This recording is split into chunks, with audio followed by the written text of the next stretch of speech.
Welcome to the final chapter, Chapter 11, Tips on Research Writing. There are two challenges when doing research writing. First, getting your research question and outline straight, and second, writing persuasively. You need to have a preliminary outline from the beginning. It acts as a guide for the gathering of your resources. Remember, having an organized outline at first is not crucial, but eventually you have to put it into a final form.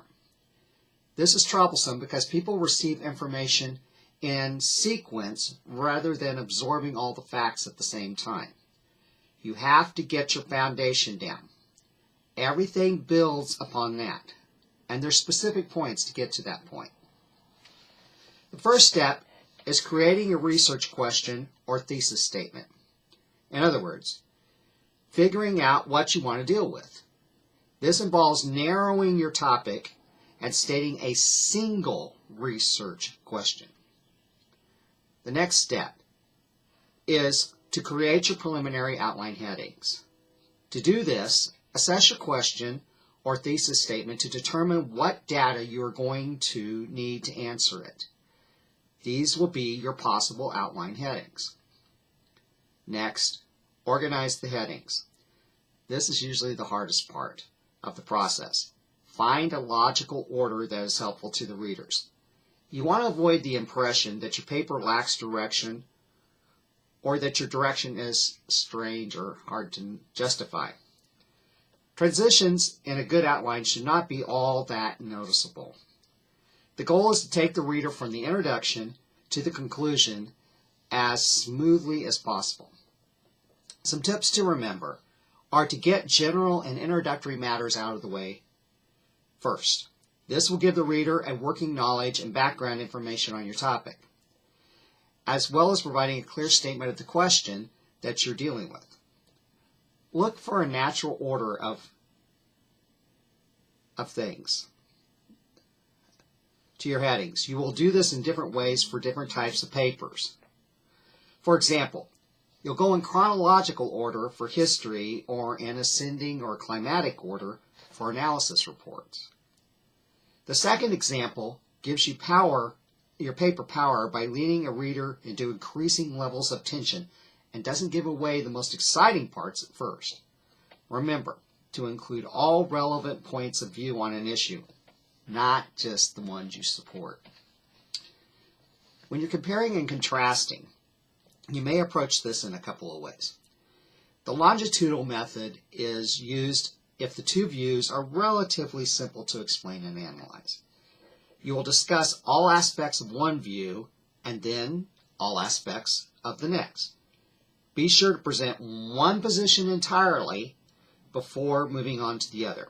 The second will be a discussion of the arguments against the first. Use the cross-sectional approach when dealing with complicated and complex situations. The process deals with both sides in each issue in turn. By the time you get to the conclusion, the reader should have a cumulative understanding of the issues and the reason for your position. To help with this, you might want to copy the chart that's on page 262 of the text. Some additional tips for constructing a preliminary outline are the following. Use fewer main headings and add subheadings to them. Group your points within 3 to 5 main categories. Allow your subheadings to pick up the detail. A tighter structure has more of a chance of achieving unity in the paper. Attempt to be objective at the beginning and analyze later. So why does objectivity come before analysis?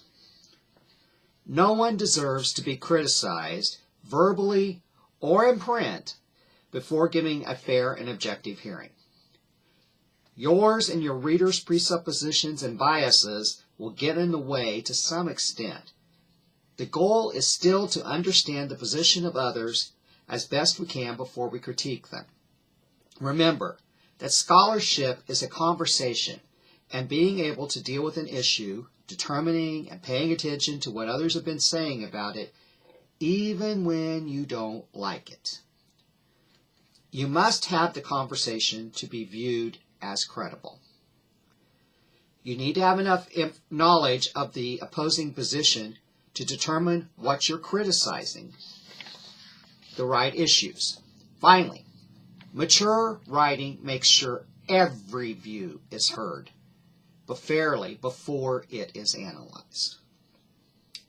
But what about being creative?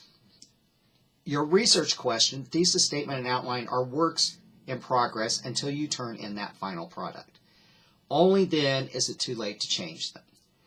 There are always chances for creativity, such as new ideas appearing as you research, revamping your outline, revising your research question, or thesis statement. The important thing is to have a clear goal in mind to give you a product to revise as needed without having to reinvent everything from the beginning. The rest of the chapter gives you several tips on research writing. First, introduce your paper well. This serves two purposes. It gives you a chance to provide a working knowledge of your topic, and it lets you state your research question or thesis statement. Avoid multiple research questions because it just causes confusion as to your real intention and gives the appearance of a superficial or scattered paper.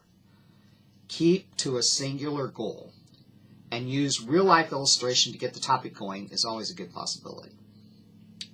Remain focused. A solid, narrowly focused research question allows you to see the problem to be addressed, and a well-structured outline allows you to see the path the paper takes to the conclusion.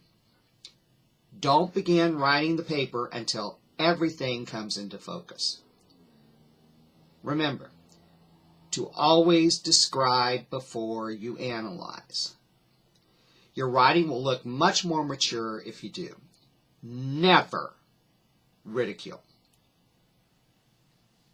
When you disagree with a certain author or viewpoint, you need to maintain a level of respect and decorum. Ridicule is the lowest form of argument, and it reveals a lack of ability to address the issue in a mature and intelligent manner. It also reflects badly on you, not only in your writing, but also in your speech and other areas of your life. Be logical in your writing. Don't flit and jump around from one topic to another without warning your reader. Remember, you are writing for someone who doesn't know where you're going. Lead your reader gently, step by step, staying on track. Keep a clear sense of your research question and outline is a great help. Keeping a single focus of your paper and understanding the steps you need to take from the question to the solution makes it easier for your reader to follow. When writing each paragraph, ask, is this paragraph in the right place? And does this paragraph contribute to the solution? Avoid bulges, which are chunks of information that have very little relationship to the paper topic.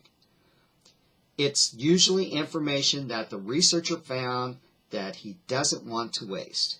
So they plug the information into the paper when it really does not contribute anything to the paper. Remember to be explicit and clear about what you know. You have a limited space to get your point across, and too much explanation can be counterproductive. Show what you know without showing off what you know.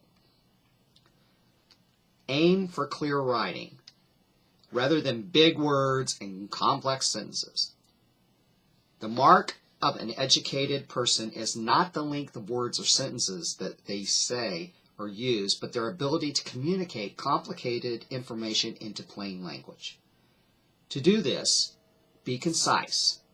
Say what you mean. Avoid long words where short words would work. Don't be ambiguous, and be clear. watch out for flawed arguments. These come in three forms: misrepresenting authorities, arguing from origins, and arguing without sufficient evidence, with insufficient evidence.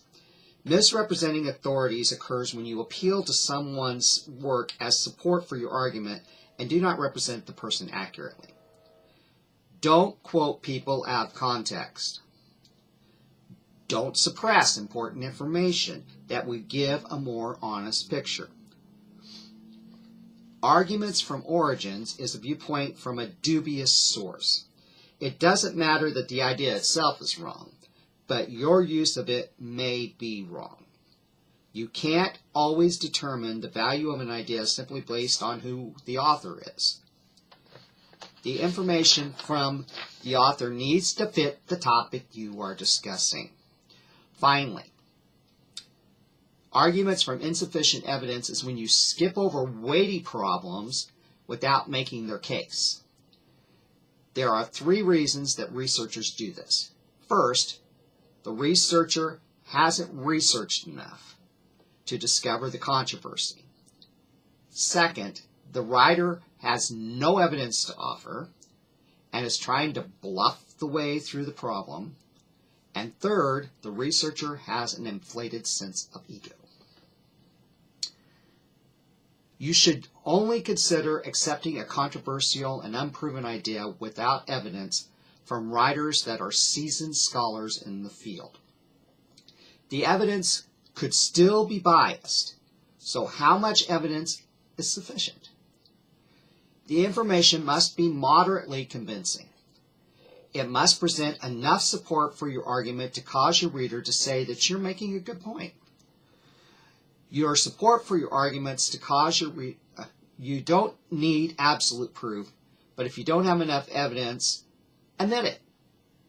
That it is scarce and that you are taking a tentative position and there is no evidence to support it. And then admit it. You need to know when to quote and when not to quote. This is a very hard thing to learn and one that is not often taught. But Badke gives some good solid ideas. You should quote something when you want to back up your view with that of a prominent scholar who agrees with you, or when something someone has written is catchy or memorable. You shouldn't quote when you can say the information just as well in your own words.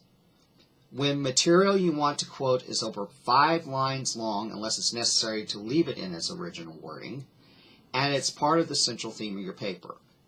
When you already have an abundance of quotations, and when the discipline your research projects is located in frowns upon the use of quotations.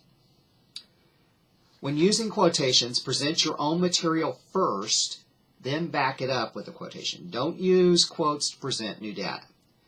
When you defer to the authority of the source, it takes away the power of your own authority. Never ever write a paper that just strings together long quotations mixed in with a little bit of commentary. Research papers should state your case in your own words, showing that you can present data clearly. Use that data analytically and answer important questions completely. Use quotations sparingly as support for your research. Finally, when you have a book or article that quotes another source and you want to use that quotation, the rule is to find the original source of the quotation and quote that source directly. This helps you to know that the quote was accurately quoted and what the context of the original quote was. You need to know the use of footnotes, endnotes, citations. Most students use the short forms of citations instead of footnotes or endnotes. When using footnotes or endnotes, follow these guides, and some of them wouldn't hurt for short citations. Cite or note borrowed ideas if they are relatively unique. If you use an idea you can only find in one or two sources, it's better to cite the source. If the material is found in 3 or more sources, you can see that the sources are borrowing their idea from a single source. And don't bother citing. If a controversial view is held by 3 or 4 people, you might want to cite its source. Give further bibliographic citations for those who might want to pursue the matter further. This will show the extent of your research. Cite sources that agree with your position, especially those that are controversial. You can defend a certain position against possible objections by citing a source that people might point out as a contradiction to your findings. It's better for you to point out the situations first. It shows that you have nothing to hide, but that with your topic you didn't feel like it was important to deal with. Deal with related side issues that might spoil the flow of the project itself if it were to appear in the text. This will add to the depth of your paper. Finally, don't just add notes and citations to add them. Remember that good conclusion briefly summarizes the main focus of your paper and makes your final position clear. You should avoid flowery, sentimental, overlong conclusions. Generally, half a page is long enough. The final draft of your research should be free of typographical or spelling errors. Find that style manual that's required for the research project and follow it in constructing the title page, the outline page, the formatted pages, the bibliography, etc. Make sure you follow the formatting rules you've been told to follow for citations. At least choose a single style for the use of the paper and stick with it. Remember that no bibliographic citation generator is foolproof. If you decide to use one, be sure to review everything in the resulting bibliography. Follow the style to be sure that the citations are constructed correctly. It's a struggle to figure out how to present your research in such a way that it looks intelligent and mature. A couple of things that might help are: first, pay attention to the comments from your professors on previously submitted research-based projects. Secondly, analytically read your published essays and articles on the topic you're writing and ask the following questions. How does the author introduce the paper? How much basic information does the author provide at the beginning? How's the paper structured? Can you follow the line of the argument? What kind of transitional language is used to get through the paper? How and under what circumstances does the author use citations? How does the author use persuasion? How does the author deal with opposing viewpoints? And what is the nature of the conclusion that the author comes to? This concludes the Information Literacy course. I hope that the information that's been presented this semester will benefit you in your future classes and your career. And best of luck in your future endeavors, and enjoy the break.